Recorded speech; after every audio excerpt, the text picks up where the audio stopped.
पुढे गेले त्यांचा शोधित मार्ग, चला जाऊ माग घेता मी.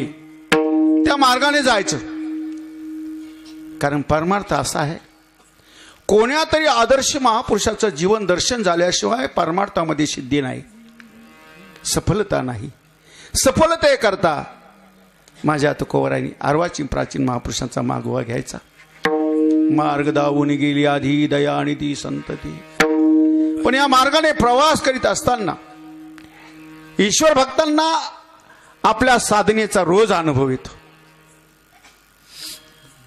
नाही त्यांना रोज साक्षात्कार होतो बरं का दादा. पण त्या साक्षात्काराच्या अनुभूतीच्या पाठीमाग त्यांची निष्कामता भक्तीचा प्राण समजून ती साधना करतात.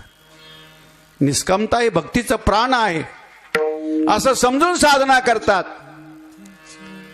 आणि हे करीत असताना काही मिळण्याच्या हेतूने काही करीत नाही. निष्कामतेचा अर्थच तो आहे, काही प्राप्त होण्याकरता नाही.